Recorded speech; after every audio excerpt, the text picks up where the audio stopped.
Hello, podcast fans. Adam Carolla here. I'm leading the fight against patent trolls who are threatening this medium. It's not about me. It's about the podcast you're listening to right now. If I go down, this show could be next. So visit fundanything.com/patent troll for more information on how you can keep podcasting alive.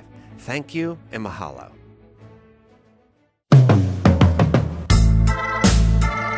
His skin is white just like a ghost, thick Irish roots and his blonde hair. And he sounds like a Chicago superfan. A music nerd with a collection of CDs from here to there. Yes, Andy Dare is in Chicago, interviewing and barbecuing. It's the Andy Dare Show. It's the Andy Dare Show. Hey everybody, thank you so much for checking out the Andy Dare Show. This is episode 119, and it is the best of 2014, so far. Yeah, I've got 3 cool interviews. It's actually the 3 highest downloaded interviews of the new year, and being that it's July, I thought we'd unleash them for you, in case you missed them the first time. And yeah, first up, we got Rosie Zombie, and she's better known as Miss Prig from Resistance Pro Wrestling. A cool new thing that I've been a small, tiny part of here in Willowbrook, Illinois at Arabian Nights Horse Barn.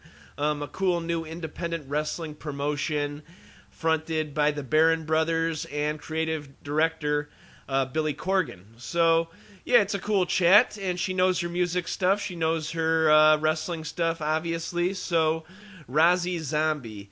And, yeah, the second one we got is Paul Kolderie. He is a rock and roll record producer, working with the likes of Hole, Warren Zevon, Uncle Tupelo, the Pixies, Radiohead. He's produced probably 30 to 40 classic albums, so, you know, talking to him for an hour was simply a breeze. We barely grazed the top of the huge, enormous pile of classic music that he's had a part in. So, Paul was a great guy, and obviously a lot of people were interested in that interview. And, yeah, the third is, or actually the number 1 highest downloaded interview of the year so far, is Tobin Sprout from Guided by Voices. And yes, got to meet him a couple weeks ago in Chicago. Been a big fan, and I'll save it for you. It's a great interview. It's a short one. It's only about 25 minutes, but we touch on a whole bunch of different topics, how the polar vortex of 2014 shaped their new album called Cool Planet. Literally, it was a very cool planet. Sorry for the dumb joke. But, yeah, that's another cool one.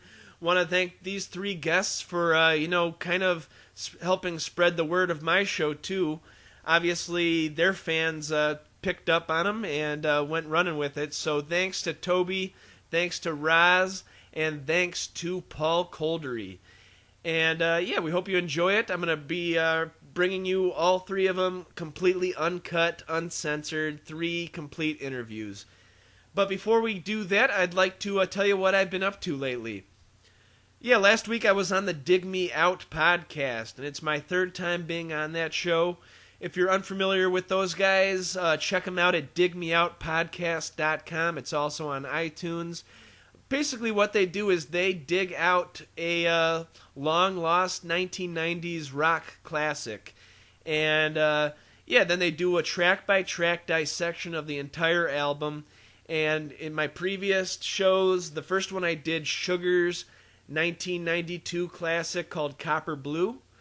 And the second appearance, I did Teenage Fan Club's 1991 classic, Bandwagon-esque. So the third one, which is out now at digmeoutpodcast.com, is our track-by-track, in-depth review of the Holy Bible by Manic Street Preachers. And we thought we'd do that because this week they released, I think, their 12th album now, called Futurology. Actually, it's not even out in America. And yes, so they're a real cool English band that really never got a whole lot of press in America.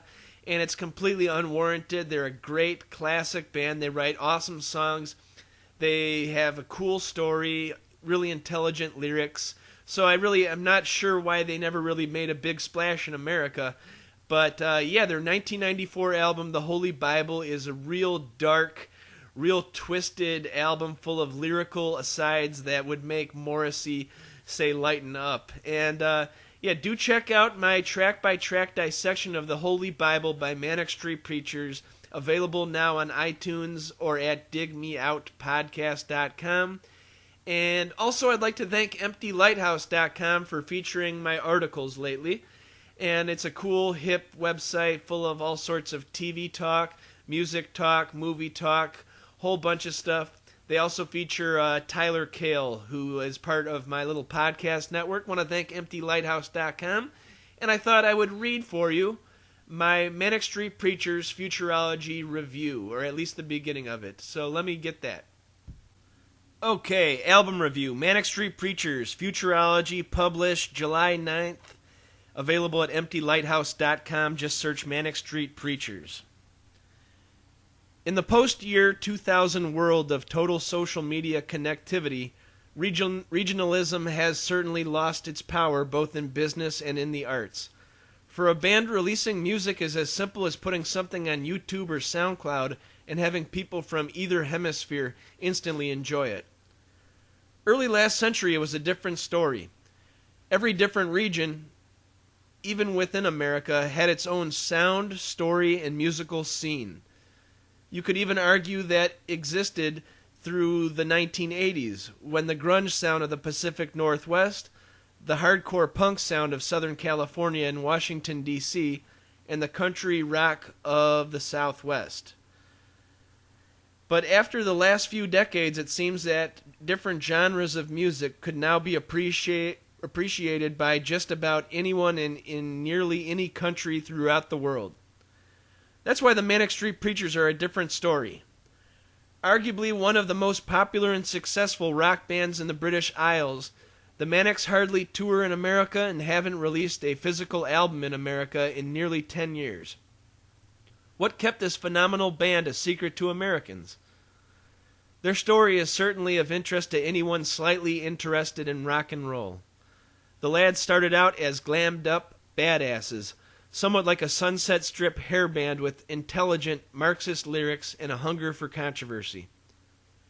Controversy found them after outspoken guitarist/lyric writer Richie Edwards went missing in 1995 after years of depression, eating disorders, and alcohol abuse. Richie's lyrics on the first 3 Manics albums present a twisted, morbid treatise on the dark side of man.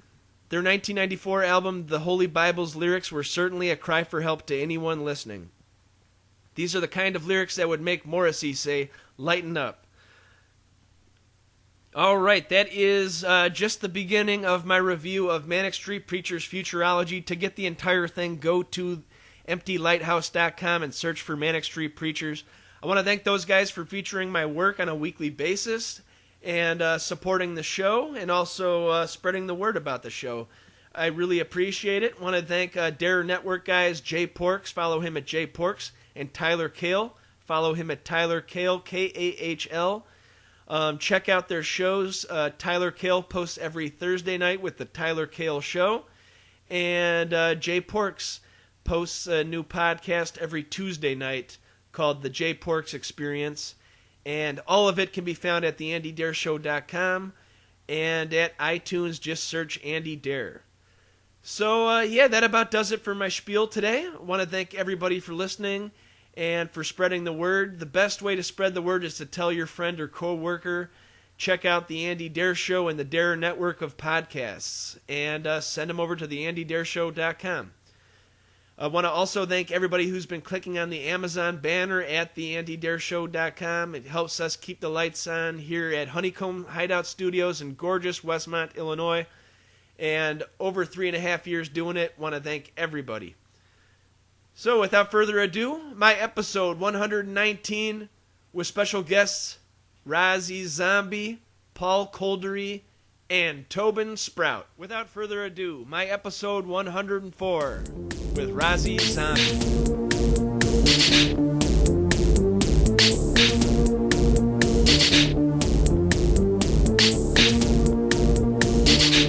All right, thank you so much for checking out the Andy Dare Show. This is episode 104. I am joined by a real cool lady, Rozzy Zombie from Resistance Pro Wrestling. How you doing?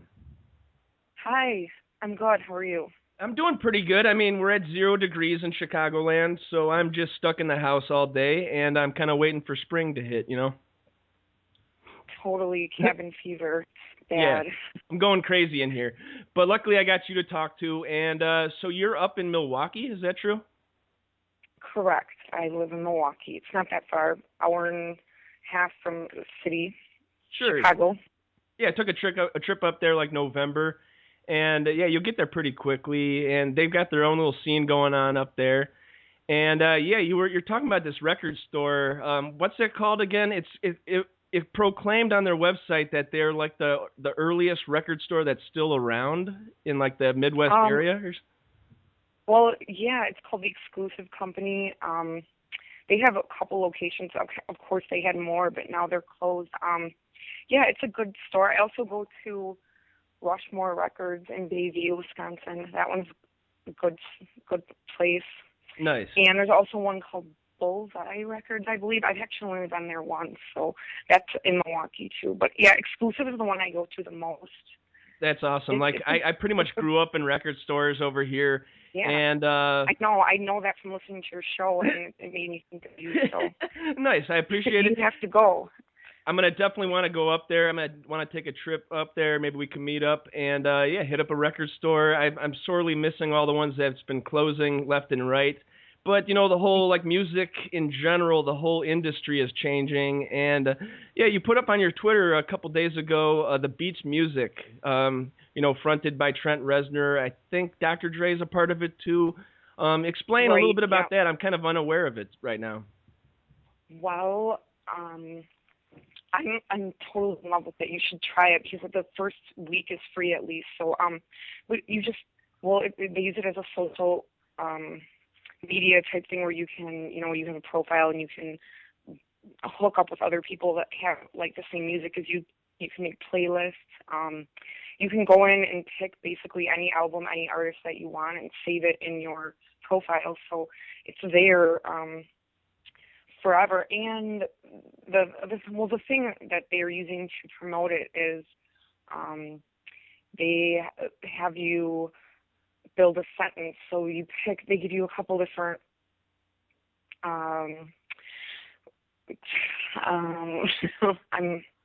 What they ask what your styles that you like or what? Or? Well, in the very beginning they ask what styles you like, but then after that they go a little bit further, which is why it's cool. They give you a sentence to complete, like, I am in my house doing yoga and with zombies in the future, listening to metal, and then it picks a playlist. Nice. From that. So yeah, it's different. I like it a lot. I love it. That's pretty sweet. Have you ever like found any music that's not up there? You're like, well, why don't they have this? Or is that seem pretty much like they have a huge library of music? Well, I've only had it. Well, I've had it for less than a week now. But I think, you know, there were a couple bands I remember that weren't in there. But I mean, I think as time goes on, more will be included, I would assume. Plus, it's only in the United States right now, so I got you. That too. So you get the first week for free, and then you have to shell out after if you still want to keep using it. I think it's $10 a month, and I think that's a pretty good deal. Yeah. I mean, considering that's nothing. The value of the dollar these days, right? Well, and I mean, of course, I still love buying physical music, which I'll never get away from that. But for this, on the go, you know, you can't carry your vinyl everywhere. Yeah, can't bring it in the car. Can't, you know, yeah, it's very easy to use. Seems like it. And right, even get scratched and all that. I mean, I'm sure you kind of keep your CDs archived at this point. Pretty much, but they still get scratched. They're taking up, you know, a huge amount of space in my house. I'd like to, you know, use that for other things, but it's an addictive thing, and like I've got that addictive style to me. So. Me too. I have to get everything. I always did that though. All the singles for, you know, your favorite bands or the imports, all of that. Sure, of course. And we're, in our 30s, we were from that era where they were still pumping that stuff out when we were teenagers. And but I talked to this comedian, Paul Gilmartin, who does a therapeutic podcast. Actually, it's all about psychology and stuff. And he said, I'm using the CD wall. I'm building up a wall, not unlike Roger Waters. I'm trying to build a wall between me and, getting my feelings hurt by a woman and stuff like that, which I've had that many times. So, like, the CD wall will never cheat on me, Exactly. Yep. Music is your best friend. It is true. So I said it could be something worse, a worse addiction, So. I totally agree. Right. It's physical and a mental addiction. And he's physically using it as well as mental. I love it. That's amazing. Nice. I'll have to remember that one. So the thing is, like, I'm using this show to try to make something else out of my knowledge of music, try to network, try to meet people, trying to further other people's shows and stuff like that. And a cool thing about you are a wrestler, Resistance Pro Wrestling. How long have you been with them? Or did you say it's going to be about a year now, right? Yes. It will be a year in February. And actually, well, I'm a part of the wrestling company. Billy Corgan is the creative director, as most people know. But I don't wrestle. I'm what they call in wrestling, it's a valet or manager. I'm the therapist for Sure. Billy's brother, Jesse Corgan. And so, but yeah, I'm definitely a part of the company. It's an awesome independent wrestling company in Chicago. And if anybody is ever around the Chicago area, we have events about once a month, and it's so fun. I know you've been to the events before, Andy, and you enjoyed it, I'm sure. Yeah, I've been twice now. I went once in May and sat next to Billy's stepmom and stepdad, and Jesse came and said hi. And I've been hanging out with Jesse here and there for a couple of years now. And if you want to just have an awesome night, bring the kids, but it's also not boring. It's a lot of fun for everybody, not just the kids. The adults have something fun too, and especially this one coming up, Girls, Girls, Girls, I think would be something that would be good to look at as well, right? Yes, it's going to be amazing. And you're right, it's fun for the whole family. Yeah, but so it isn't geared toward any one age group, of course, but it's appropriate for all ages. Nice. But it's a community thing, but it goes a little further than that. We have wrestlers that come in from all over, people that you will recognize if you were a wrestling fan as well. Sure, they always have a big name come out, and then they're also building a bunch of younger talent, young wrestlers coming in and out, and it's a lot of fun. These guys take massive hits to their body. As I was talking to Jesse, I don't know how they walk around the next day slamming into the ring, 10 times during a match. Oh, it's definitely a sport, and everybody works very hard, put their heart into it, and of course, like we were talking about before, physically and mentally. But yeah, it's a great group of people, and I'm really excited to be a part of it. It's nice. There's never a dull moment around Resistance Pro, and that's a good thing. Of course. But yeah, the next one is February 22nd, Saturday, at nice. Willowbrook. Nice. Back to my hometown. Yeah. Yeah, that's a great town. I like when we have the shows there, and resistancepro.com is the website where we sell tickets for the show. Nice. How long have you known Billy for, and did you know him before this, or is this how you guys met? Oh, actually, no, I did know him before Resistance Pro. He asked if I wanted to be a part of it, and of course, I said yes. I was so excited about that because I'm not a wrestler, so I'm not sure how I would have, became a part of it. So that was cool. But actually, I just met him. It's weird, just because of the Smashing Pumpkins. It just turned out that, he was at a show and I was there. And well, the weird thing, if you really want to know the full story, I tweeted him just on a whim because I didn't have tickets for a particular show, and they were playing in Milwaukee, and it was for the Oceania tour. I had gone to the tour. It was a year before that, But this particular year, I couldn't, or it wasn't in the funds. Anyway, I just decided I'm going to tweet him, and then I thought to myself, don't do that. That's stupid. And then I thought again, well, just do it. Whatever. Who cares? So Sure. I did, and he wrote back to me, and he wrote, sure, what is your name? And I got all excited, and then that was it. We stayed friends.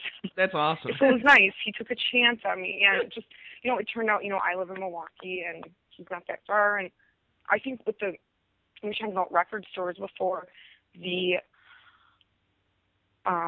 big record store, I don't know if you remember this one, but it was called Atomic Records in Milwaukee. I don't know if you remember that one or not. No, but I think I've heard of it. Yeah, that was the place that I went since I was like 14 years old, since somebody could drive me there. It was, downtown Milwaukee. But anyway, the Pumpkins had big ties to that store, and so I would go and buy whatever came out every week. So I think that's, why I was so connected to the Pumpkins since Gish, because, Atomic promoted it. Even though they were on a major label, I think, them being a little bit closer to Milwaukee. And Pumpkins, if you Google it or YouTube it, they did an in-store show there. Yeah, during the Gish era. So, and I asked Billy if he remembered it. He said, oh, of course I remember that. And also they played at the Unicorn, which has been torn down now, but that's in Milwaukee. So yeah, it's just, everything comes full circle, which is weird, but it's awesome. That is crazy. Yeah. Isn't it? It's cool, but yeah, I'm lucky that I have such awesome friends, Billy being one of them. Yeah, back in the day, you'd go for a midnight, when they release an album on, Tuesday, you'd go on Monday at midnight. Yes! Stand in line, right? Yes, and I told him I still have my Siamese Dream album because I waited in line at midnight for it to come out. And yeah, so I still have the CD, like you said. I've since bought another copy, but I just recently at Amoeba Records in Los Angeles. And it Good was store. I've been there. Yeah. Yeah, they like put little stickers and everything out of print, or if it's like a first pressing. I mean, this is just a CD, but it says first pressing. I'm like, oh, I'll get another first press. Yeah. Yeah. Yeah, the way that I met Billy, like I never really said it on the show, but I guess he was in Zwan, and then they, that obviously they broke that up only about a year after the album, or maybe just months actually, and so he said he was going to do a acoustic recording session, and we all lined up at the Metro on a Saturday morning at like 7 a.m. in the cold, and got to talk to Joe Shanahan, which was nice, the owner of the Metro, and yeah, we got the tickets, it was at a weird kind of, it's been about 10 years now, so I can hardly remember, but it was at like an old rundown church or something, that rings a bell, and he played like 6 or 7 crazy awesome acoustic songs that were totally nothing that he's ever done before or since, and yeah, they were amazing. I really wish eventually I'm sure he'll probably put that on one of these expanded deluxe box sets. They recorded the whole thing, so. Yeah. That's really amazing that I wasn't there at that particular event, but it's definitely a piece of history. I know we have a lot of, cool little things that in Chicago that people don't get to do, even if they're in LA or in New York. Yeah, well, Billy's done a couple acoustic shows at Zuzu's and things like that. It's like, yeah, it's similar to what you were talking about. Nice. It's just amazing. There's no way to describe it almost. And you were there, right? Yeah, it's hard to describe, and the cool thing that he does, especially with these deluxe reissues, is he pretty much saves all this stuff, and for the future, eventually we'll all want to hear it, and he's got it, probably shelved away, probably locked away in a safe somewhere, and so, it's going to be put out eventually, and, these reissue series, they're gorgeous. They're the deluxe boxes are so cool looking, the Pieces Iscariot has the demo tape or a reproduction of the demo tape in there. It's just a really cool thing. So. Yeah, I love all of that. I love all of them. It's got, each one is a little bit different, and there's so many extra songs and music and versions of songs that you haven't heard, and it's just sure anybody that's into the music, of course, will love it. I can't wait for the next one, which will be Adore. I know there's a big buzz about that, but yeah, the last one was The Airplane Flies High, and I was just excited to get it. I love it. I'm still listening. the live CD in there is just Oh, it's sick. Yeah, a 25-minute it's silver crazy. fuck, and yeah, there's a whole bunch I of know. good stuff. Yeah, it's just the intensity and the fire. It's just, yeah. I mean, and for us, I mean, we remember all of that stuff. Like we say, growing up, we're old now. No, but it's Not really, old. I love. No, not at all. I'm kidding. It's funny. We kind of talk like we are. Yeah, kind of. But I like to say I'm old to like these high school kids, and then I'll turn around and there'll be a guy that's 48 years old, and I'll be like, okay, I feel like a jackass now. right, but we have to teach the young children about. Yeah, that's what I'm music. doing. That's what I'm trying to do. And yeah, Adore was cool. Like it was a weird era in my life. I was just starting out high school. Jimmy Chamberlain wasn't with them. They kind of changed their image, but I still loved the album. It was a darker one. It was kind of like a 180 turn away from melancholy, but it was still a cool album. And it just seems like as the years pass on, Adore gets cooler and cooler to my ears. So. Oh yes, it's aging very well. But no, for me, I liked the direction they were in because at the time I was into more of the electronic music, the electronic scene, if you will. So it fit in perfect. And I liked some goth at the time, and I still do, new wave and Sure. what. So I mean that kind of fits in too. So it totally fit in with my tastes at the time. But yeah, it's an awesome album. But yeah, so that's my story and how I met Billy. It's a good story. Nice. And I just told you about like Chris Connolly. I knew he was a manager at Reckless because I went there and interviewed him and stuff like that. And he's got an awesome book too. And then you posted pictures of you backstage at the Chris Connolly show. What was that, last January? I was in the crowd. But yeah, you made it backstage, Yeah. talked to Shirley, Billy, Chris Connolly, Matt Walker too? Yeah, that was after the benefit show for the Sons of the Silent Age at the Metro. Yeah, you were there, right? Yep. I don't know. Yeah, I don't know. Well, I didn't know you then, so. But yeah, that was a really good show. Yeah, that was fun. And I had met Shirley before, and it was actually when I was at a Marilyn Manson show, and her and I don't know if she remembered it, but I told her what she said to me. She said, when I had a Manson show, I just feel like everybody's cheering for me because they're saying Manson. It was cool. And Oh, I just got that now. Okay. had a moment, and we both laughed about that because that was way before, but I had met her before. No, she's a very sweet person. She's such a sweetheart. And Chris too. Yeah, that was fun. After that show. Yeah, Billy was just there as Just hanging out. Yeah. Yeah, just watching it, just like me. So yeah, it was fun. If you're looking for anybody that looks exactly like David Bowie, it's Chris Connolly, and he's a great singer, and he's got a good stage presence, so it all works out. And they're still doing shows it under was that name, amazing. right? Yeah. Yes. Yeah, they do them. It seems every few quarterly maybe or twice a year. Yeah, that particular one was a benefit, so it was a really important show, and it sold out, of course. And with Shirley Manson and Chris Connolly, Matt Walker, yeah, it's amazing. That's what I'm saying. In Chicago, we're pretty lucky. Some of Definitely. the shows that we get. Are you a Yeah, Ministry fan or a Revolting Cox fan too, or was that like of course. Okay, cool. Yeah, that's what I was saying. When Adore, it's kind of reminiscent of some of those things. It was, at least to me. I think it has some of those elements. Oh yeah, totally love that stuff. Dancing to that in the clubs and Sure. yeah. That industrial Ministry, grind and stuff. Yeah. Oh yeah, industrial music it's underrated, I think. But I mean, not that ratings matter, but I love it. And the last Ministry show I went to was not this past summer, but the summer before, where he charged $69.69 a ticket, but it was totally worth it. Nice. His I just book thought it is was so much insane. If you want to read a book about a crazy rock star, it's Al Jorgensen's I need to get that one. bio. And on the other side of it, I need to get Morrissey's book as well. I'm usually pretty good on keeping up with my biographies. I have a bunch of them, but thank you for that recommendation. Nice. I need to still get that one. So you were really into it. It's awesome. Yeah, it's awesome. However, like it's hard to know what's true and what's not. I mean, he talks mad shit about Chris Connolly in it, which is weird because they were bandmates, but they Right. haven't spoken for 15 years or something like that. But Al is also just a funny guy. He's full of demons. But he's also, kind of a little bit Chicago, like, he loves the Blackhawks, and he's funny like that. But I did read on his Facebook, he's been doing Facebook lately, and his wife, what's her name, Angie Jorgensen, she put out a plea to the fans for us to ask Al to go to rehab again, Yeah.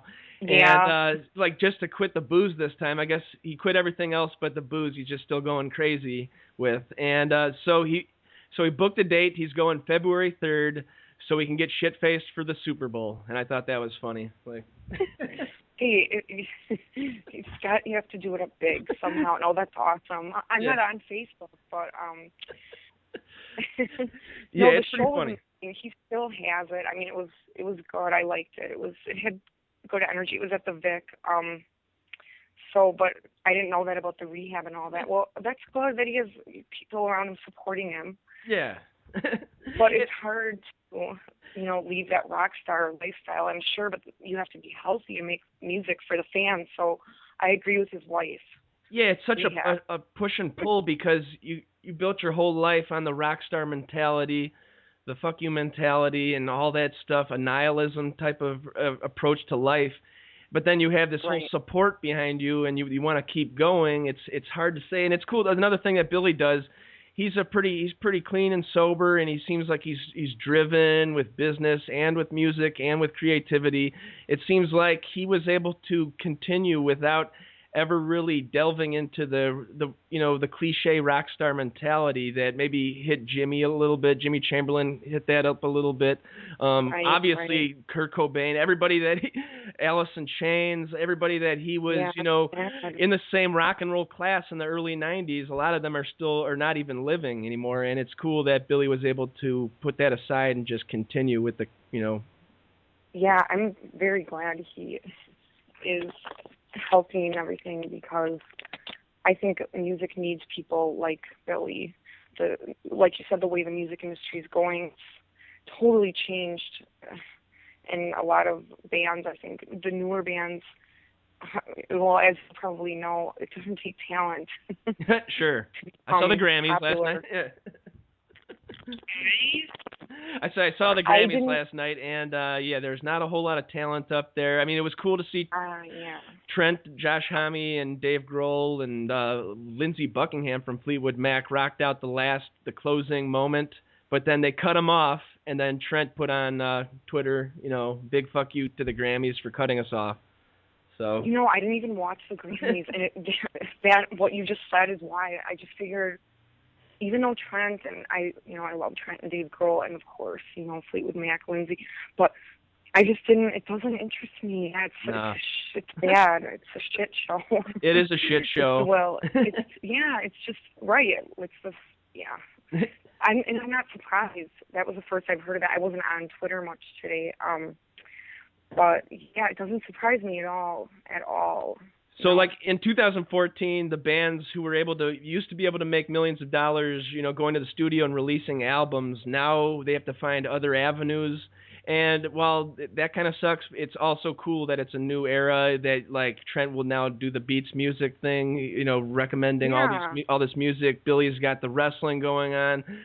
Everybody's trying to do something else, if not just tour a shitload, so you can actually keep making money on the road and stuff like that.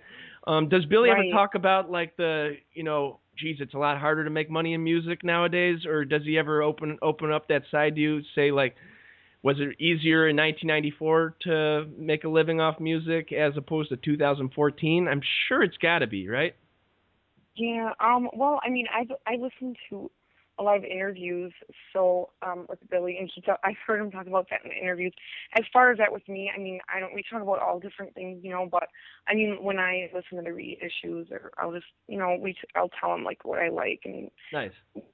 But like as far as like making money and stuff like that, I don't know. We don't, I don't talk about that with him because, it's like we're, just regular people. So I don't ask him like questions like that people in interviews would ask him. I just listen to like recent interviews and assume that's what he's thinking at the time. But a couple good ones for him that I've heard explaining like how he feels about the music industry were the Alex Jones. They're on YouTube. There's two. One where he talks about like the paradigm shift. I saw that. With, yeah. Yeah, I think that's like that explains a lot. And I think a lot of musicians are feeling that way. And that was when he did the South by Southwest, the panels and in Austin. That was 2 years, I think. Yeah, 2 years ago. But yeah, like you said, touring. I think it was awesome. That Smashing Pumpkins, Oceania, and they played the entire album from the very first song to the very last song. And then nice. After that, they played, some older songs. I thought that was awesome. Like you said, new music model. Like, what do people have to do to make money? I think that was awesome on their part. And that album is really, I love it a lot. And I think it was pretty well received. And I think even, it brought in younger fans. And as far as the music industry paradigm shift and all that, because I have an MBA, I have a master's in business, and for our thesis, you could choose anything just as long they wanted you to follow a certain writing style and organization and whatnot. Okay. So I did mine. That's what I did my thesis on, just the new music model. And oh, awesome. So yeah, it was interesting that you mentioned that with Billy and everything. You should publish that. Yeah. You should put that up. I never thought about that, but sure, why not? Yeah, it was interesting. Yeah, I did, of course, extensive research, but it was really interesting for me. And now, now it's a few years later, and it's just even more in the forefront of music news because we still don't really have the answer. Well, I feel like a big thing that's missing from 20 years ago is MTV had all these bands, they had their back, and they would constantly promote. Pumpkins had like 5 or 6 videos off Melancholy, and they would play them on an hourly basis, and not to mention cool shows, cool countdown shows and whatnot, cool interview shows. 120 minutes. Yeah, 120 minutes with Pinfield, and now it's nothing. So, it's definitely a different world, but the bands that are still there have found a way to survive, and that's why they're still there. They can, adapt to the circumstances that surround them. Totally deep. Right. Nice. The variables are always changing, but I used to remember 120 minutes was on Sunday night, and I would sit with a pencil and paper and write down bands, and then go and look for the CDs. Yeah, I remember seeing, Bjork when she did her solo stuff, and sure. Tons of bands. Well, Pumpkins were on there. There was like some of the bands from England. Beck and Thurston Moore and stuff like that. But it was XTC. Those are older bands, but they were still. That was awesome. But we still have music. Live music is a big thing, which I think, as you said before, is awesome. I love seeing bands live, so that's good for the new music model. But as far as selling records and all that, I don't know. It's a crazy world out there. This episode of The Andy Dare Show is brought to you in part by Uncle Bub's award-winning barbecue in Westmont, Illinois. Family owned and operated since 1997, Uncle Bub's is the real deal barbecue. A family-friendly restaurant open 7 days a week. Also, it's a full-service catering company doing weddings, pig roasts, luau's, grill packages, you name it. They have a friendly, helpful staff that will make sure that your party goes off without a hitch. Call them at 630-493-9000. Visit them at 132 South Cass Avenue in Westmont, Illinois, and UncleBubs.com. Hey man, I know you like grilling. I know you like getting those dark grill marks on your burgers, fish, chicken. And I know you don't want to just dry your meat out like you're cooking with a hairdryer. Why not get the Man Grate and click through the AndyDareShow.com's banner so we can keep the lights on here at Honeycomb Hideout Studios in gorgeous Westmont, Illinois. The Man Grate. This episode of The Andy Dare Show is brought to you in part by Record Utopia, a music lover's dream with thousands of vinyl records, musical instruments, and sound gear. They buy, sell, and trade. give them a call at 630-963-1957. Visit them in Westmont, Illinois at 309 West Ogden Avenue, on the web at recordutopia.com. It's always a good, relaxed atmosphere. Check them out, Record Utopia. Yeah, the live thing will never change. There will always be bands playing live. You will never be able to digitize that into something that is, it'll always be the same thing. You're going to go pay for a ticket. You're going to go watch a band in person. And I think that's what'll never change. I got some friends are bummed out about it, what we were talking about, but I think it's actually a cooler world in 2014 than it ever has been because everybody's kind of connected through the social media stuff, and it seems like the world is smaller now. You can talk to people that you would never be able to talk to before in a million years. True. It's all right in front of you. I like the connectedness. Yes. Yeah. How would I have met you right when we're sitting here talking about music? And right, I think that, and right, the beat, I mentioned the Beats Music, you can, they're using it as a way to meet other people that, you can share your playlist or that the music you like. Same with Twitter. I initially joined Twitter because of music, just, find out about shows or albums, whatever, or meet like-minded people. So right, that way, right, we're not saying, oh, it was so much better than. Yeah, I mean, we're saying that, but. Yeah, those are sad steps, and we're happy where we are in 2014, and right, I think that's a beautiful place to end that on a high note. And so Rozzy Zombie, it's Heavy Metal Noise on Twitter. Yep, it's at Heavy Metal Noise, just this way that it sounds, HeavyMetalNoise.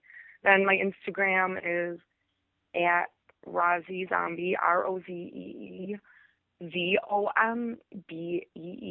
And then I also have a Twitter for my Resistance Pro, and that's Miss Prig at MISSPRIG.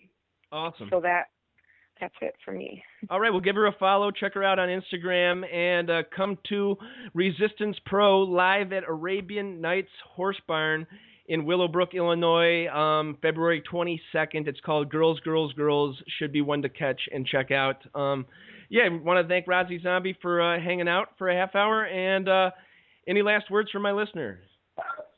Oh, I'm sorry. That puppies. was my dog. Anybody that follows me knows that I have a very cute wiener dog, and nice. He's very heavy metal oriented. What's his name? He's going crazy there. His name is Tubbs. Nice. Yeah, and that was him just getting his 2 cents in about the music industry. No. I love it. Thank you for having me. This was awesome. It was so fun, and I love talking music with you. So, it was an honor to be a part of your show. Like I told you before, I love your show. It's interesting. It just runs with the gamut. So, thank you for having me. I really appreciate it. Thank you. Cool, yeah, and the offer's always there. If you want to do your own thing, it's super easy, with computers, laptops nowadays, to do your own podcast. And our little network is looking for a female voice. So, we'll definitely stay in touch and discuss that off the air. Yes, I think we should definitely talk more about that. Awesome, sounds good. So, on behalf of Rozzy Zombie, this is Andy Dare signing off for the Andy Dare Show. And welcome to my episode 105, Chat with Paul Kolder.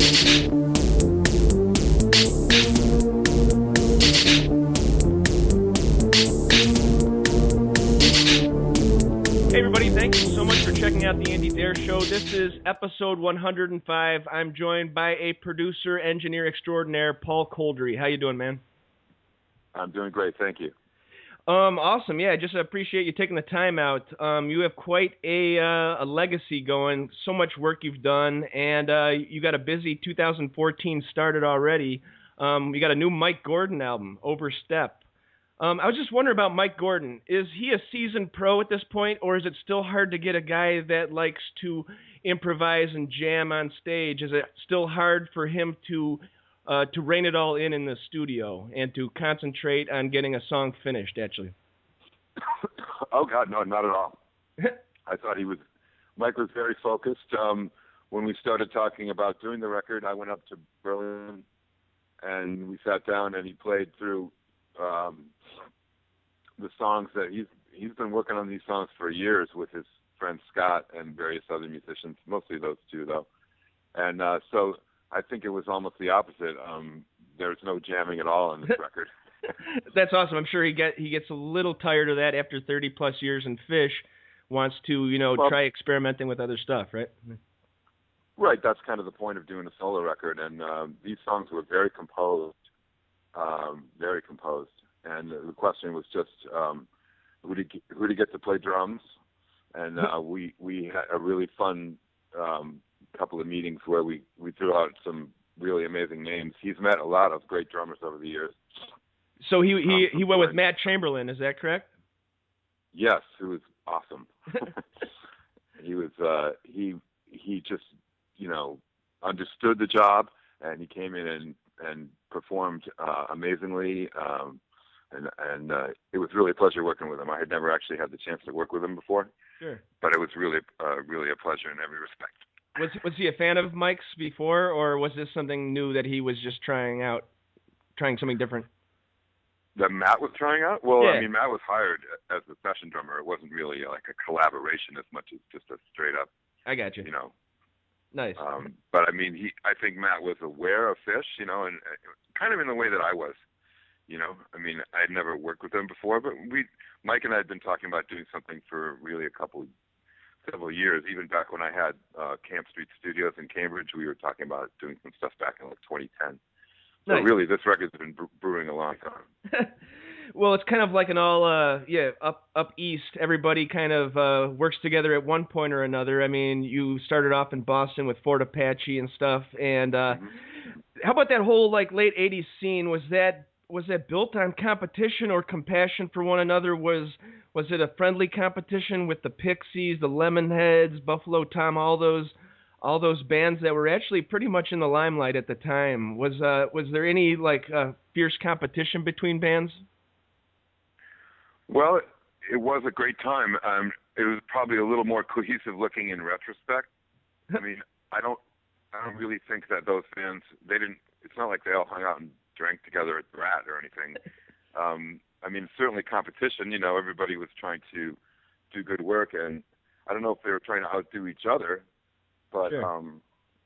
But it was just a time when everybody was kind of similarly inspired. There were a lot of inspired people working in the same area, and we were lucky enough to work with a lot of them. Nice. I think kind of because we built a studio that was unpretentious and pretty well equipped and had good like-minded people, behind the console. Nice. So what was you were in the Sex Execs and you were in bands, but then I read in an interview that... read your research. Yeah.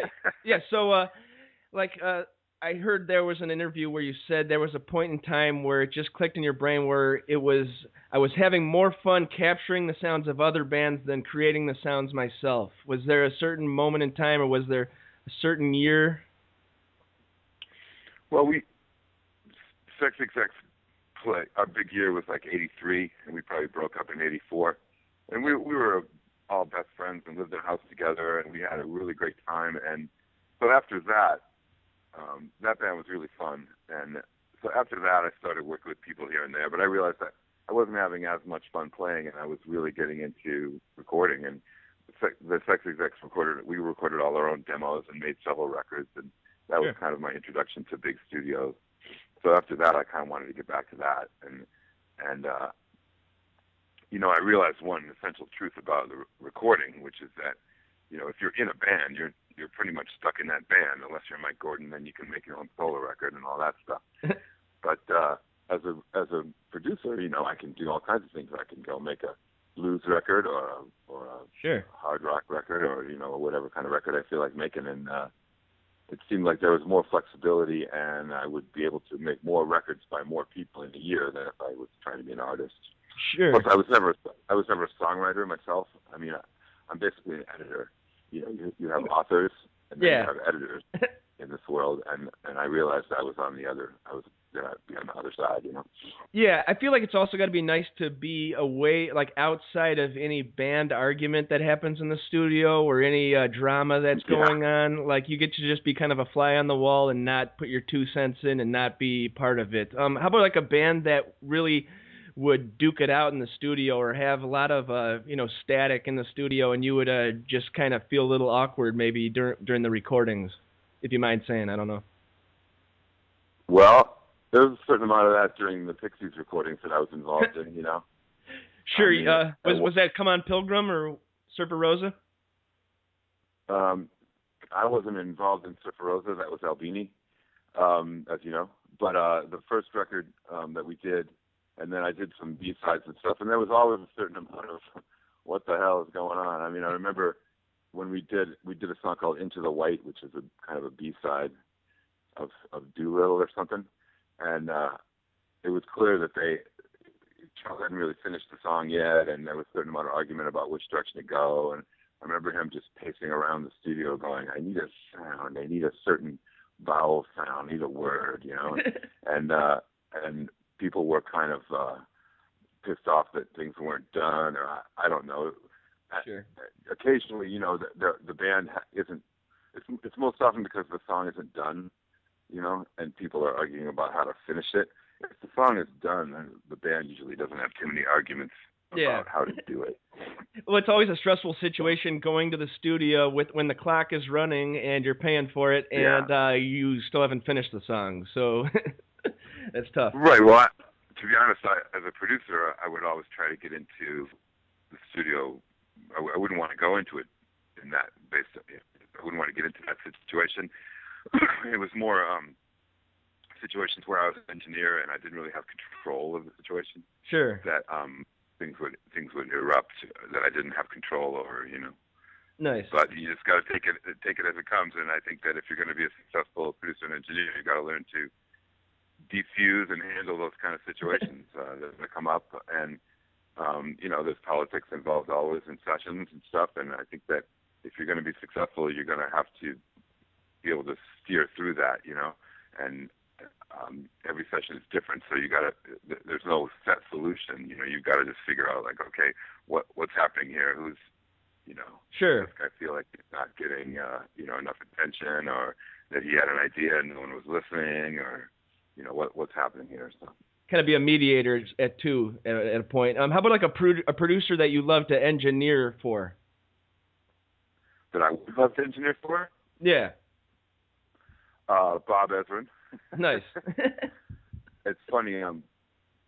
When I was working with Mike's record, we were in the middle of mixing, and Mike was. There were emails flying around with Fish about who would have produced their record, like who should do it, and various names were flying around. And I turned around and said, Mike, you guys should get Bob Ezrin to do it.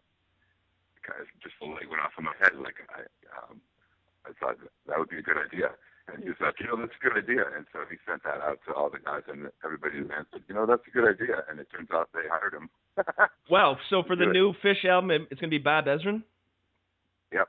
Wow. That's awesome. Yep. I always felt like they needed that producer that would really just, you know, get them I don't know about getting all the songs in the right order and stuff like that. Sometimes Fish has trouble with getting like the right pacing in their albums and stuff like that. But right. shoot, Ezrin could totally bring that to him. I think that's an awesome idea. I know.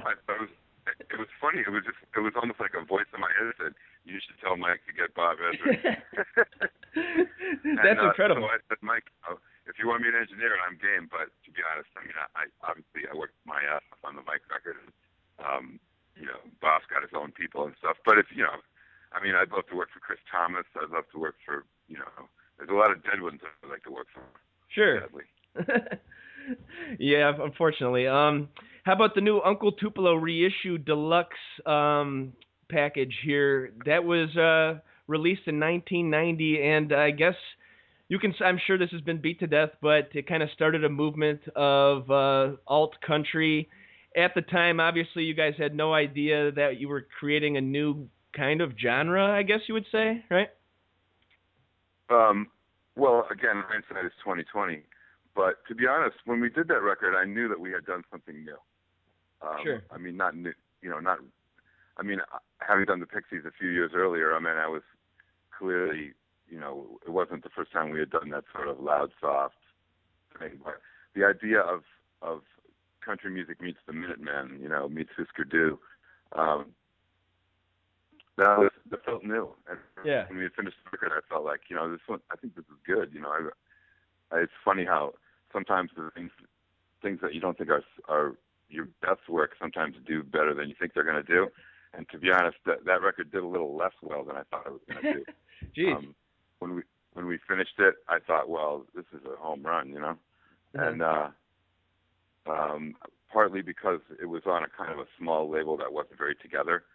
It didn't have a lot of resources, that limited it to some extent. I think it's too bad it didn't come out on Columbia in the day. Yeah. I mean, you got to remember, it came out on Rockville Records, which had been Giant Records, and the most money that company ever made was when they sold their.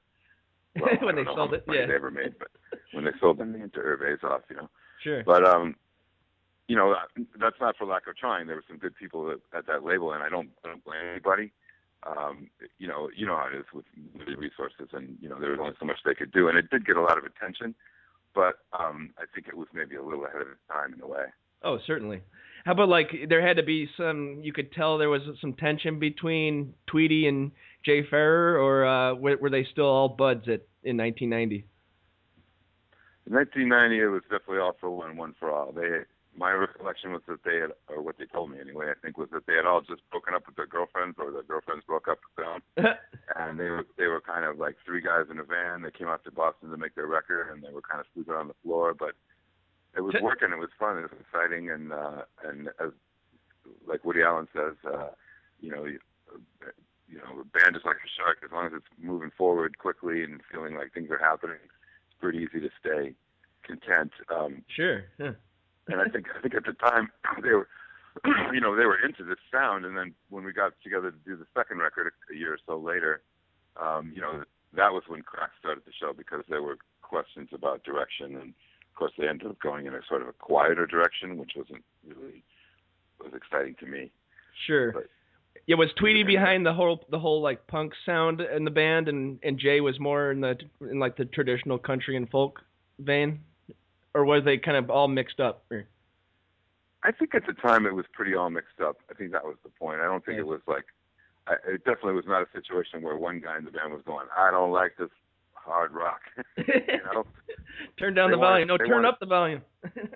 They wanted to do, they were doing what they wanted to do at the time. Nice. And it's funny, I've done a few interviews in conjunction with this re-release, and had a chance to revisit the record, and man, the songwriting is great. It just comes at you in a kind of the songs just keep coming at you, like wham, like changes, choruses that unfold into other things and parts that you didn't expect. And yeah, I think it was good songwriting, and I think that was it.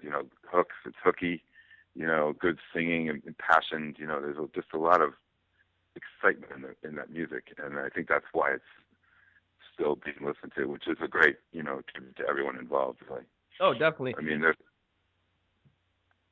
Yep. Go ahead. I'm sorry. Well, you could tell all the places all the parts were in place already. Like it sounds like the first Wilco album. It sounds like the first Son Volt album.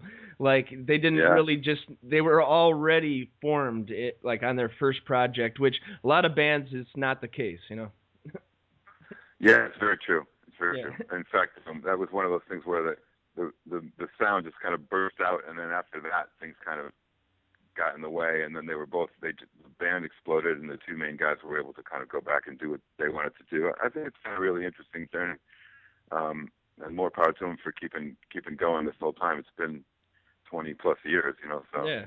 This episode of The Andy Dare Show is brought to you in part by Uncle Bub's award-winning barbecue in Westmont, Illinois. Family-owned and operated since 1997, Uncle Bub's is the real deal barbecue. A family-friendly restaurant open 7 days a week, Also, it's a full-service catering company doing weddings, pig roasts, luau's, grill packages, you name it. They have a friendly, helpful staff that will make sure that your party goes off without a hitch. Call them at 630-493-9000. Visit them at 132 South Cass Avenue in Westmont, Illinois, and UncleBubs.com. Hey man, I know you like grilling. I know you like getting those dark grill marks on your burgers, fish, chicken.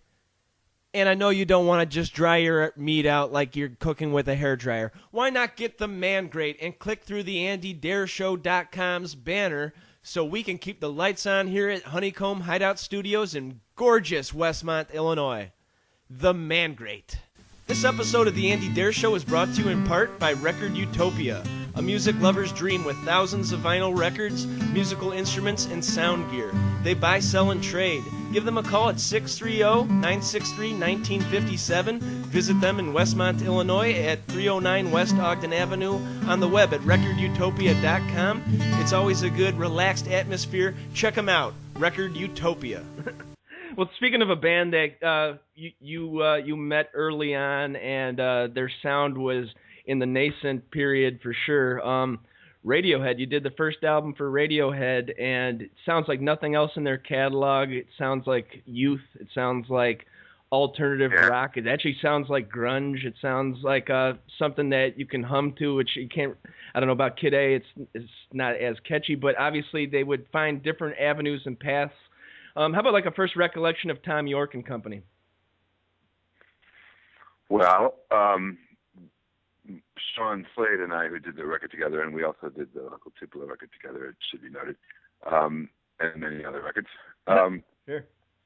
We went over to England looking for work. You know, we were trying to get jobs, and we got an interview with the people at EMI, Nick Gatfield, who was running EMI at the time, and was a friend of our manager. And we sat down with him. I remember bumming a cigarette, at the meeting, which I guess you could still smoke in record company offices back then. And he said he had a copy of a record on our desk by a group called Clockhammer, who was from Nashville. Ironically, Ken Coomer, who played, with Wilco, oh, nice, was the drummer. And we had done it in a quickie record, 10 days, 12 days. But they were power trio, kind of, from Nashville, rock trio from Nashville. And the record sounded good, came out good. And I think our manager had sent it to Nick, and Nick had the copy on his desk, and he said, did you do this record? And we said, yeah, sure. We did it. And he goes, well, did you do all of it? Because at the time in England, this was the early 90s, at the time there was this thing where people would produce one song on a record and say that they, kind of say, well, I produced this record, There's Sure. A lot of credit muddling. It's before the internet where you could just look it up. So you could, I produced that whole album, yeah. But right, exactly. There was a bit of fudging, a lot of fudging going on. Nice. But we weren't really credit fudging. We done a whole record at Fort Apache, and it wasn't a question of anyone else. No one else was involved. And I said, yeah, sure, we did it, because he was kind of making sure that we had been the ones who got the guitar sound, because the guitar was very aggressive on that record. And I said, sure, yeah. And he goes, well, we have this band that we signed, and they have 3 guitar players, and we're just having a little trouble getting the guitars to really happen, like getting a distinctive guitar sound. Sure. And we said, well, that sounds interesting. And he let me play a couple songs. And he played a couple songs which were not any of the songs.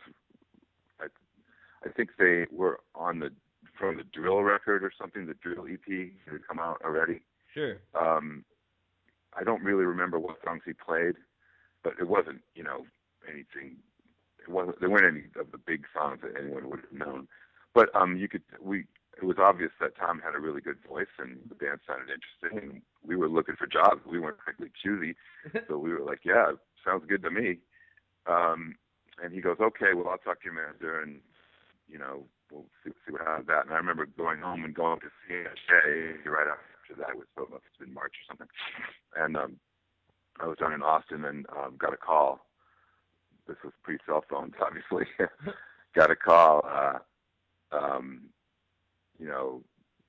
saying, would you like to come to England and go songs with the band? And so it kind of went from there.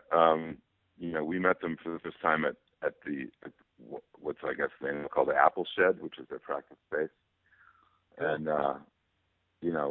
kind of went from there. I mean, they were great guys. It was fun. We had a great time.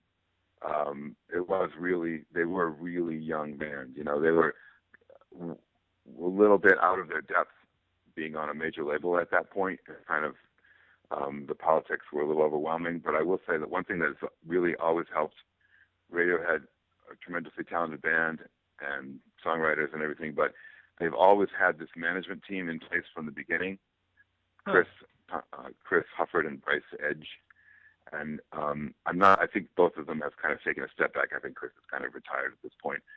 But the thing that Radiohead had that really helped them so much was that they had a management team who had been through it, much in the way that, you looked at my resume and you saw that when I came to be a producer, I had been in a band, I had been flirting with major labels, I had made records, I knew what it was like to be on the other side. And that's what Radiohead's management team knew.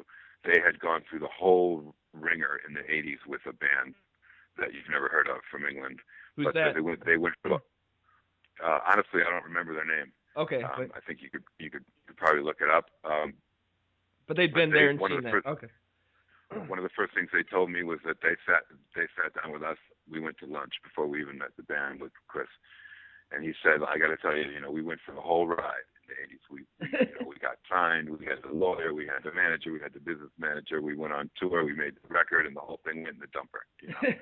Sure. And so we've seen the dark side of this, and we know what can happen. And so we want to make sure that Radiohead that doesn't happen to them. And I think that they had a vision of breaking the bands in America. Maybe that would be easier than England, and it was. And they had a vision for the whole thing. And I always want to I always try to take time to credit them, because as talented as Radiohead were and are, and we've all seen bands that made a wrong turn or it didn't quite happen for, and you wonder, like, why didn't it happen for that band? Sure. Or why did it happen for a certain band? And when you see people that have been successful lately, like Lady Gaga or someone like that, there's always or Taylor Swift or whatever, there's always a very strong manager. With Taylor Swift, it's Scott Borchetta, guy who runs Big Machine. I hope I'm saying his name right. And, with Lady Gaga, was that guy Troy Carter. There's always a strong manager in there who knows how to play the game, because very few artists succeed. I don't know if any artists really succeed only on their own merits. It doesn't come out of thin air. That's true. That's awesome. I mean, the music does, but success in the music business is a whole different thing. Always a team effort, Did Nigel Godrich? Did you meet Nigel Godrich, or they met him on the follow-up album, The Bends, right?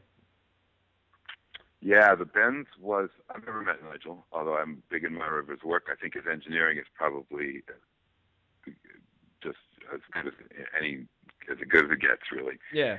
His stuff is just clear, but really interesting and exciting, and he's done some amazing records. Sure. He was an engineer, I think, at one of the studios when they went to do the Airbag song. Oh, I got you.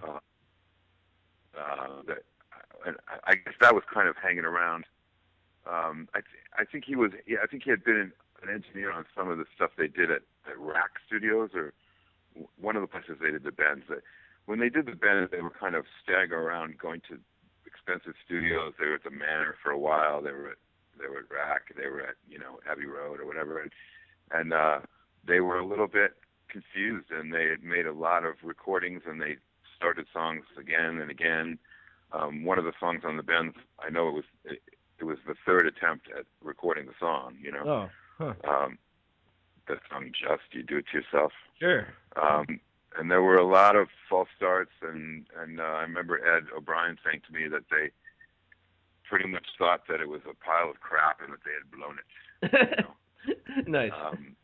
That they really didn't think it could be pulled together, and Lecky started mixing the record, and he was having trouble finishing the mix, and they came back to us to work on that, to do mixes on that record, basically in desperation, because they just didn't know what to do, and the only thing they could think of was that we had mixed a song that was a hit for them, you know, and Sure. so I think they basically said, well, let's give those guys a try, and you know, they did at the time. You know, this was analog, you know, and the record was on 24-track tape in England, and so they made copies without asking Leckie, I guess, which kind of pissed him off. Oh.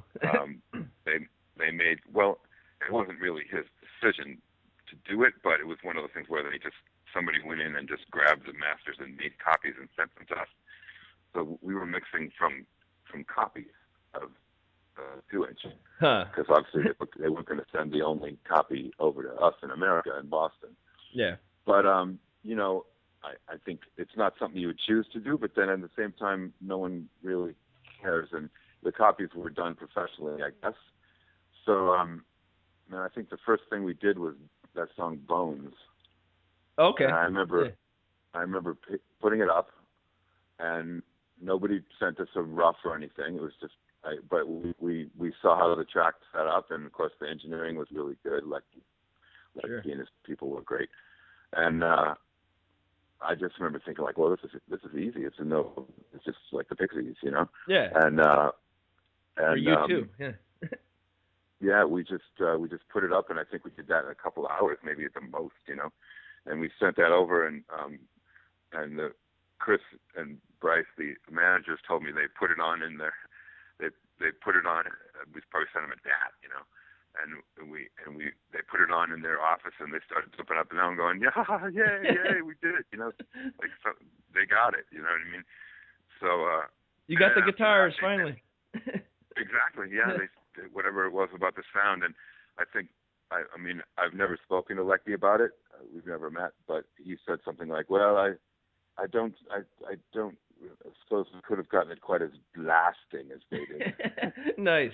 Was there any like feeling of them wanting to go electronic back in 94, 93, 95, but they kind of wanted to appeal to the masses who were in love with guitar rock, you know, even the grunge, the alternative scene? Was there a feeling like, let's make a loud guitar album because that's kind of what's big right now, but we would really want to make something that sounds like Aphex Twin, or was it just what naturally came out of those guys? No, that's what they wanted to do. I mean, that song, Anyone Can Play Guitar, that is a very close concept of what we were feeling. And I don't know if this has been talked about too much, but when we made that song, we got everyone that worked at the studio. I mean, I played a track of guitar. Sean played a track. The woman who cooked the food played a track. Everybody, we got everybody in the studio that was there to play some kind of guitar noise, and we mixed it into the track. And you know, people had different approaches. Some people tried to actually play the song. I think I went in and just played some white noise or something, and Johnny played a track that was played with a coin as a pick, and you know, there a pound makes a good pick. Sure. Pound coin, but it was the sound. I mean, shoegaze music and Britpop was kind of nascent, and the Ride was big, and sure. And they were very much a part of that. I mean, they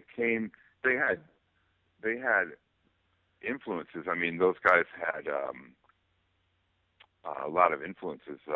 Johnny was a big opera fan and classical music, and there were all kinds of influences in the pot. But at the time, I don't think there was absolutely no arguments about the direction of the music. They had their songs, and we were trying to record them. I mean, the script was there, and we were just trying to get it down and make it sound as good and feel as good as possible. But it was only after OK Computer that they really opened up to that. I think that is true. Side of things. Yeah. When they were literally trying to find some other way to express themselves. I mean, they basically said, "All right, we've conquered the world. We're at the top of the mountain.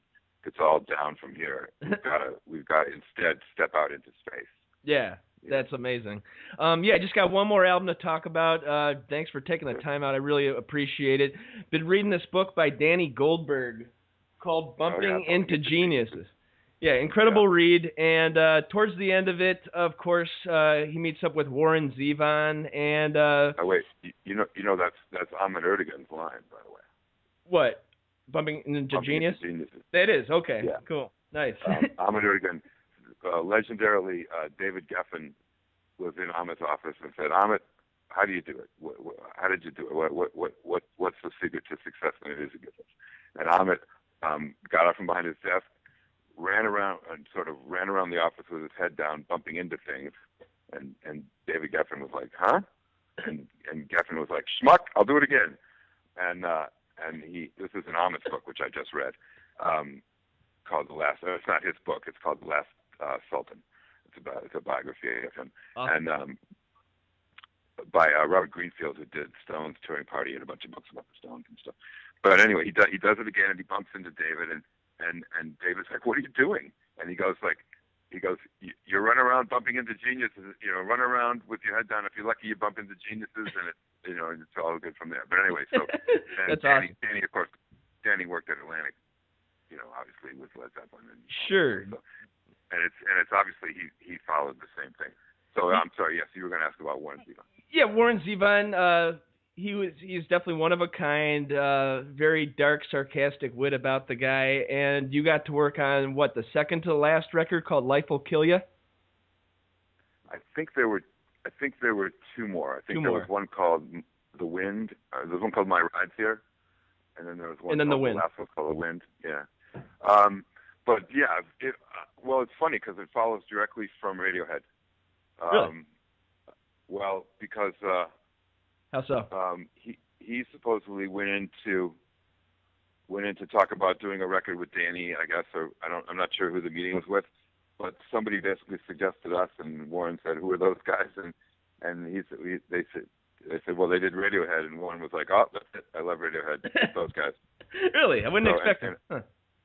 And of course, Danny, we had done a bunch of records for Danny. We did the Mighty Mighty Boss Tones for Mercury when Danny was the head of it. And Danny was one of my favorite record guys I ever worked for because as a record executive, he called me up before we did that Boss Tones record. He called me up and he said, "Hi, Paul, where are we at with this record? Do we have the songs?" And I said, "Danny, I think we do." And he's like, "All right, that's all I need to hear. Go make the record." He basically challenged me, but then he supported me when I said, "No, we got what we need," and I think I was right. I mean, the record sold millions, and their team did a great job, and I think I really appreciated the trust way that the way I was treated, and then he was also very gracious. When the record was a hit, he called me up and he said, "You were right. Way to go." Nice. He was a really good coach. He was someone that I really was proud to work for, and he, in a very subtle way, he motivated us to do a good job. I mean, we always try to do a good job, but I really appreciated the way that he did it, and he kind of did the same with Warren. I mean, I'm sure when Warren said that, he was like, "I know those guys. We'll make it happen." Yep. And they sent us the demos, and the demos were awesome.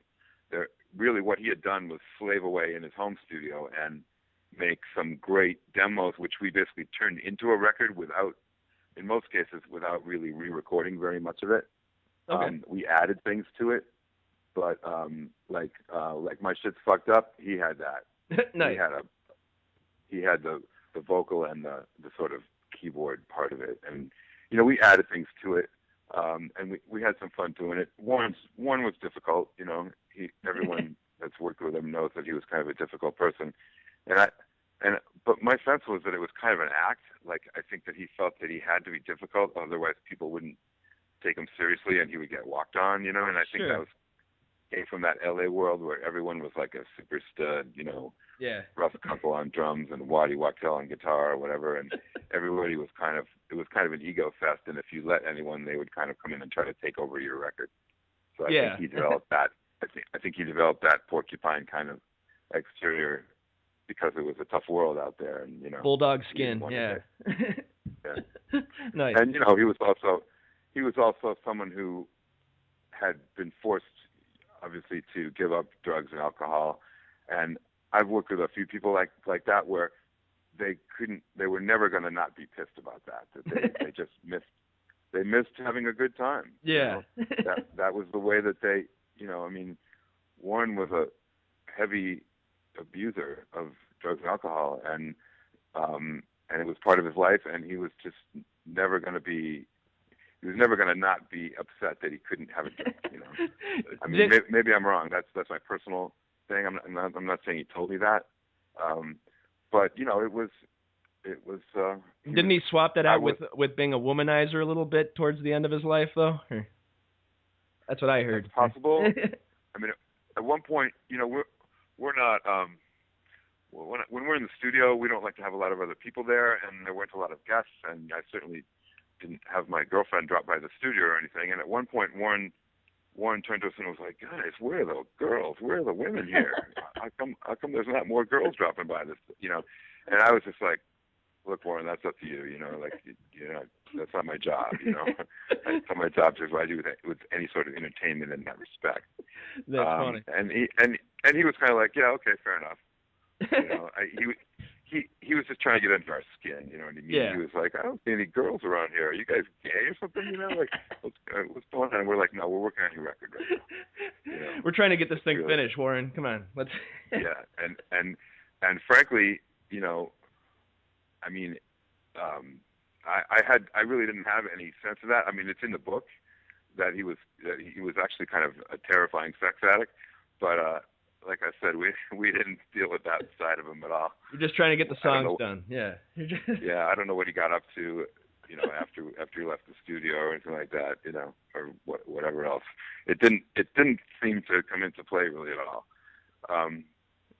But I think that, like at one point he caught me smoking a cigarette or something, and he got pissed off because he was like, "Look, I can't smoke cigarettes, so you can't either." Nice.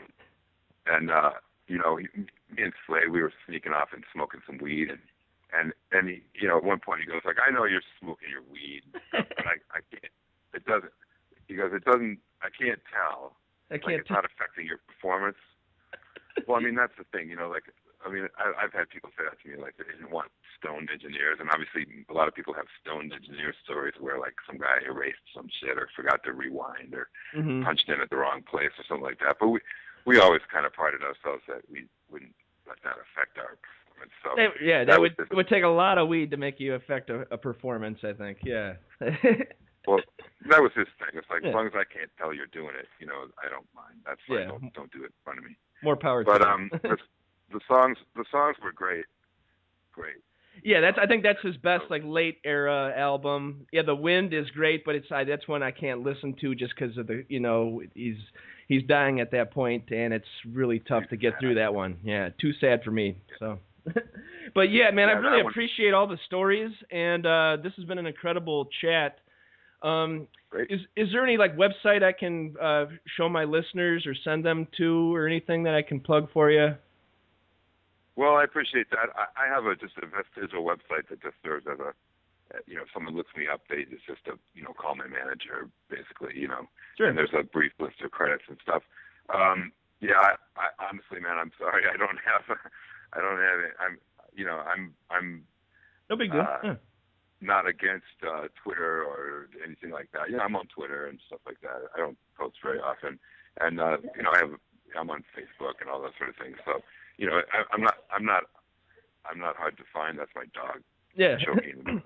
Oh, I got you. I'm not hard to find, but I don't have a big website or anything like that. Well, you got the Mike Gordon album coming out at the end of February, Overstep, for ATO Records. Any other projects for the spring you'd like to mention? Yes. Can I say one more thing about the Mike record? Sure. One reason that I wanted to get involved with this project was that it's kind of like, to me, it kind of represents the new model of how an artist and a producers and engineers can work together. There was no record company involved here. This project was completely bankrolled by Mike. Oh. And of course he has the funds to do it, but it gave us complete freedom. It was really liberating. It was fun to not have any record company involved at all and just feel like if we made ourselves happy and made a record that we liked, that we could get it directly to the fans, and that I certainly would hope that they will like it too. ATO is involved mostly because that's just the record company arm of Red Light Management, which is, basically they were always reserving the right to step in and say, hey, this is good, let us get involved with this, and I'm happy that they did that. But it's funny to hear you say that it's going to be on ATO Records because the whole time we were doing that record, there was no label, and it was really cool. And to be honest, I don't work for labels very much anymore. I don't work for major labels really at all. Not much of a need to in 2014, right?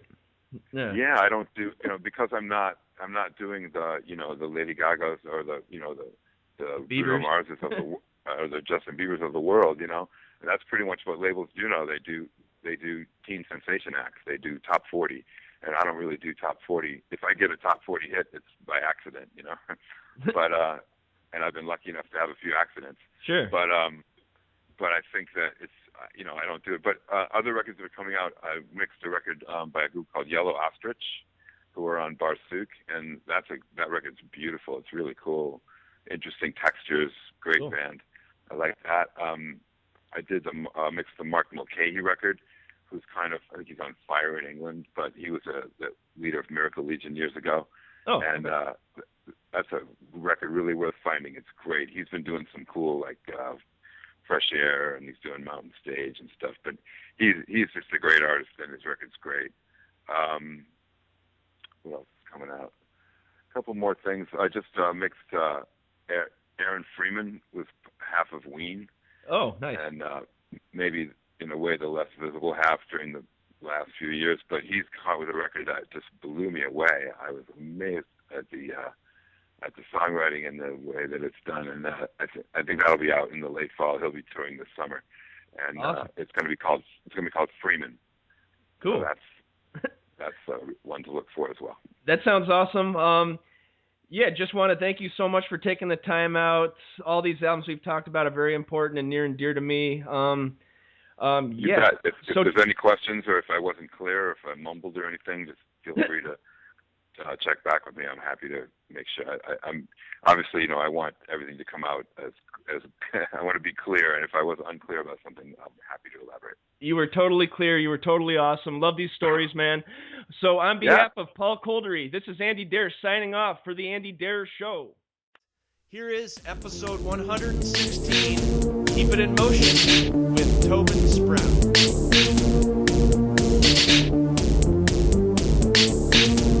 Hey everybody, thank you so much for checking out the Andy Dare Show. This is episode 116.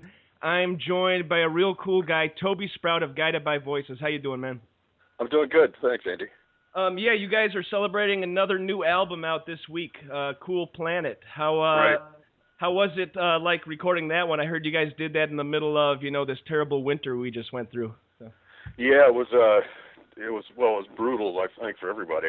Had a pretty nasty winter, but we went down to Dayton to a studio called Cybertectics, which is an old school studio with it's got a couple of two tracks and a bunch of old equipment and mics and stuff, and it's been there for practically forever. And I'd recorded in there before, but we decided to do some songs there, and it was 15 below zero when we were there, which is pretty unusual. It's normal, up here in Michigan, but down there it was pretty unusual, and just tons of snow, and so we'd record and then we'd go out in the car and listen to them, and it was just, it would take your breath away to be sitting out in the car trying to listen to these songs. But anyways, we got through all the songs, and I think we were down there for about 2 weeks. Geez, I'm up here in Chicago. We got hit pretty hard, as we normally do. Yeah. But Dayton, Ohio, usually it's a little bit more temperate over there. Is it a thing of, recording an album in the summer, you guys kind of want to get done with the session and head outside and, go play catch or something? I don't know, go have a barbecue outside, and so you're not really committed? Is it more of you're super focused because you don't really want to leave the studio? I don't know if that really matters. It just happens to be when we got together to do the album. Nice. We do record in the summertime, sometimes in Mitch's garage and sometimes, in other studios. But the weather doesn't really have a whole lot to do with it. But only have heard a couple tracks from the new album, but I did read a little thing that said that you got a couple more songs that you normally do on the album. For my listeners, Toby's kind of like the George Harrison of Guided by Voices, where he has a few tracks on each album and they're all stellar, but Robert Pollard's kind of the main man of the band, correct? Yeah, he writes probably 5 songs to my one song. I mean, he just knocks them out. I don't know how he does it, but yeah, I think I've got 5 songs on this album. One of them I co-wrote with Mitch Mitchell, sure. Called The Bone Church. And he kind of recorded some stuff in his garage. He's got a little setup, and then sent it up to me, and I threw some vocals on it, sort of the same way I did Down by the Racetrack. Okay, cool. He sent me kind of an instrumental demo, and then I kind of threw in some. He had drums on it too, but I threw some extra drums and then another guitar and put some vocals over it, and that's kind of how we put that together. So nice. Yeah, it's kind of neat. It's not kind of neat working with him. I hadn't really worked with Mitch before, so. I hope to do a few more songs on it. Cool. Yeah. How was it after that long hiatus? I mean, you guys had your farewell show at the New Year's Eve of 2004 to 2005, actually at the Metro Chicago, and but then you guys took 6 or 7 years off doing other projects, right? Yeah, I'm not sure if it was that. Maybe it was that many years, but. Yeah, that was kind of it until this Matador thing came up, and they wanted the original lineup for this one show in Vegas, and once we decided to do the one show, why not do a few more shows, and from that we started getting calls from all over and awesome. We ended up doing a 3-week tour out west, all over the country, and things just worked out so well. We just went ahead and decided to make Factory. That's awesome. Factory album. And then snowballed from there. And now you're on your 5th or 6th release since Reforming. And yeah, this is the 6th. That's awesome. And yeah. So is this a kind of thing where you're recording for, Guided by Voices Incorporated, so there really is no label like breathing down your neck? You're working on your own timetable, which is always fast anyways, but there's really no input from anybody in a suit, right? No, there isn't, and that's kind of how we can put an album back to back like this. A regular label wouldn't allow that. So, and even the EP that Down by the Racetrack was just sort of thrown in the middle because we did extra songs over and no B-sides left. So, we just put them out when they're ready, and then we're on to the next one. Is it more of a thing of trying to is this Bob Pollard testing himself and having you guys test yourselves out by, okay, let's get back to the studio? Or is it just a thing of the Stones in the 60s, the Doors, they all released 2 or 3 albums a year. They always kept constantly moving, it seemed. Is it more of an homage to that? Right. The Beatles were released, at least 2 a year, and sometimes the double album. So I mean, it's not that unusual. I think it is today. I think the companies like to work them for a year, one at a time. But back then they were putting out albums all the time. It wasn't a big deal, and then singles between that. Yeah. So being a collector was a serious deal in the 60s and 70s, and now I'm kind of like the only one of my friends that's a serious music collector. I like going to the record store. The record store day was phenomenal this year. I got to meet Kim and Kelly Deal up at Reckless Records in Wicker Park, Chicago. That was awesome. Oh, really? Yeah. Did they do an in-store? Yeah, they did a little pared down kind of acoustic, electric, a little session with no drums, and some new songs. She got it in a nice little a little jab at Satan in Hollywood, if you know who I'm talking about, Frank Black, and but then they did a meet and greet. They couldn't be more Midwestern, more nice ladies, so it was awesome. Yeah, they're neighbors. Yeah, are they from Dayton, right? Yeah. Right. Yeah. We hung with them for a little bit. I noticed you have a record store. Or you had a photo with that you're in a record store? Well, I got a long-time sponsor, and it's kind of cool because I grew up there pretty much. My dad took me in a stroller and one of those backpack things when I was a little kid. Slowly but surely kept going. Then I got a job after college and worked there for 4 or 5 years. Right. And then the guy retired, but he sold it all out to a second-hand type deal. So now they got records, they got power tools, they got vintage music gear, they got all sorts of stuff. You got colorful people bringing in weird stuff to sell. Like, hey, do you want this gasoline bottle or something? I'll give you nothing for that. But if you want to buy something, that'd be cool. Yeah. But it's just a cool thing. I just still like the atmosphere of being in a store. Telling people, hey, you should check this new Neil Young album out. It's recorded in a 1947 vinyl booth. Yeah. Right. Have you had a chance to hear any of that? No, I haven't. I mean, it was like a 78, the Speed 78 when they used to make them right there on they cut them right to the disc. It's him and Jack White up in Jack White's studio, and the whole thing was recorded straight in a booth. So it's just the most wobbly, hissy. You can hardly make out what's a guitar and what's a harmonica. It kind of just all blends in. But in classic Neil Young fashion, he starts. What? Yeah, he starts off the album. He starts off the album with a cool little intro where he's speaking with his deceased parents, and he's kind of using this booth as like a way to communicate with the dead, and it's just kind of creepy, but also very heartwarming too. So. Yeah, I'll have to check that out. Nice, but you guys were always known about the lo-fi, and when it did come to when Pollard was trying some out the big studios with Rick Ocasek and stuff, I mean it was good, but it just didn't feel like Guided by Voices for a lot of people. And you weren't a part of the band at the time, right? No, I wasn't, but I managed to get on just about every album. I had either a song that was left over, or I had some kind of credit on there that I did something on it. And then a lot of times I'd just show up and Bob would have me come in and play piano or something. So it was kind of, I stayed in touch even though I wasn't there. How many members, I read the Jim Greer book about Guided by Voices. What is there, like 40 or 50 members that have been a member of Guided by Voices at one time? Probably, yeah. I bet if you look back through even, when we played in Dayton and before I even knew Bob, there was some, lineups that came in and out. But I think I saw just about every lineup from the time I left, and there might have been one lineup that I didn't see, but I pretty much tried to catch them, and when they get to Grand Rapids, I'd go down there and see them. So nice. I got a friend, Kevin Matthews, up in Grand Rapids, an old radio guy, but.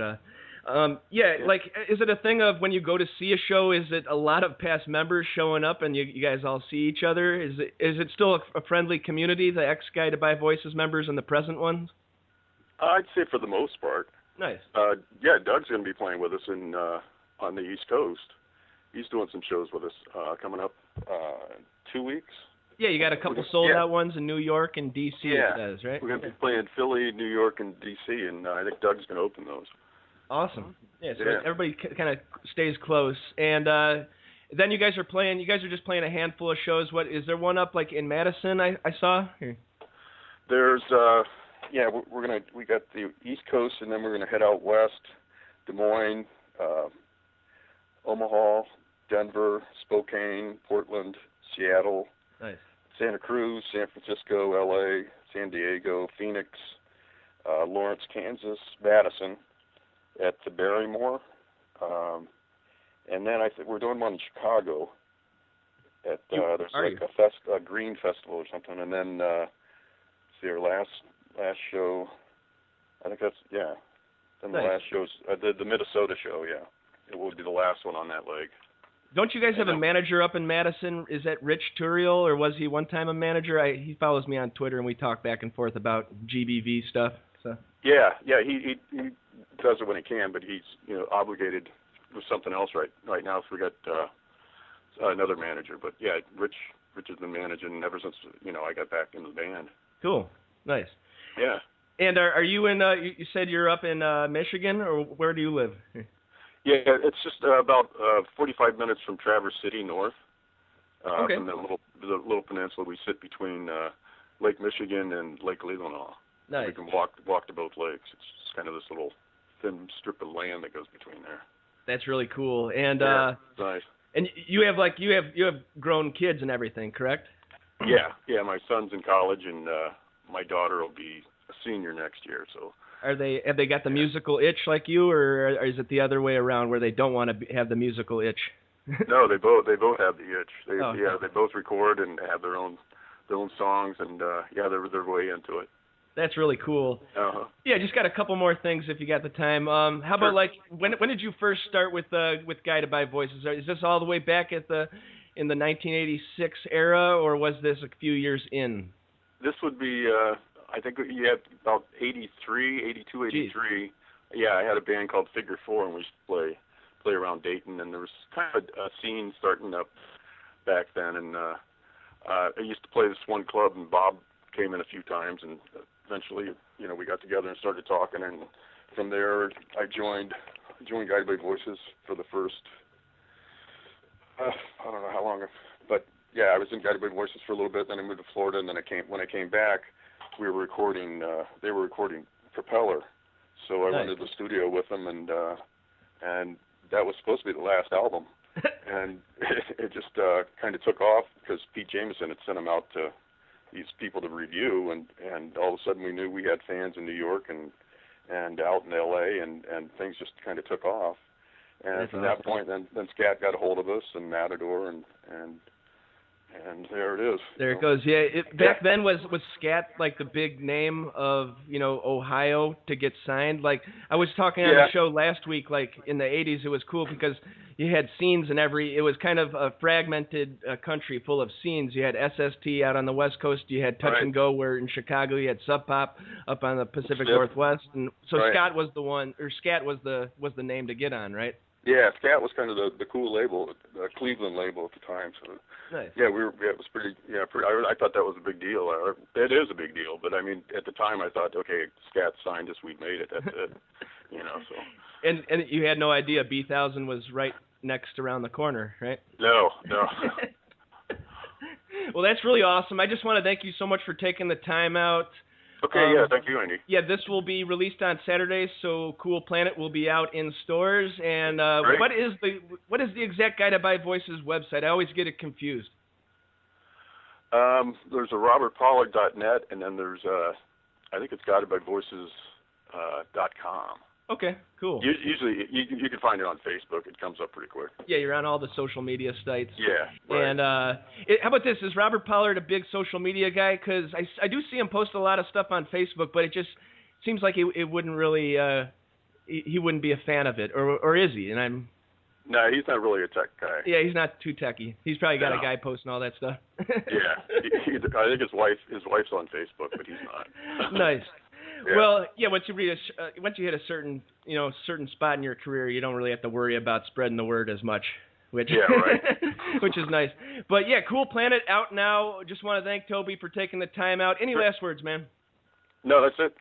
All right. Thank you so much. On behalf of Toby Sprout, this is Andy signing off for the Andy Dare Show.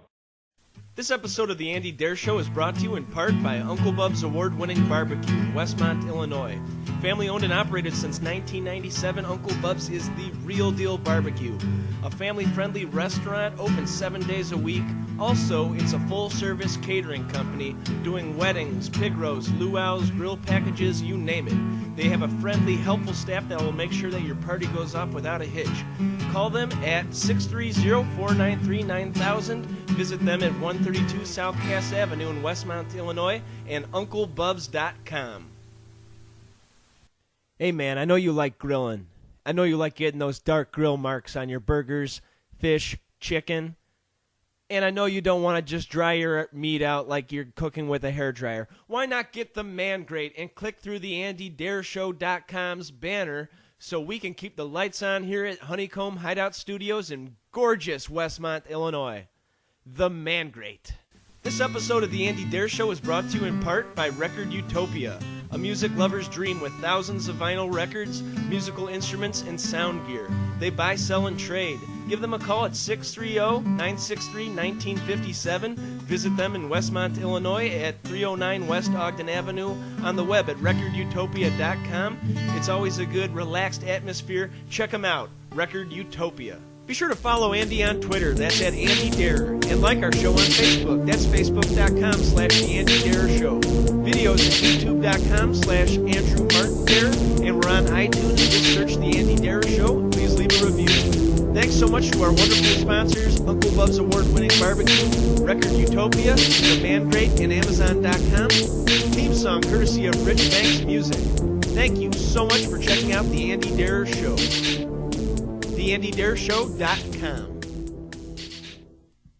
Now here's my cover of 14 Cheerleader Cold Front. Thanks to Toby Sprout for the interview.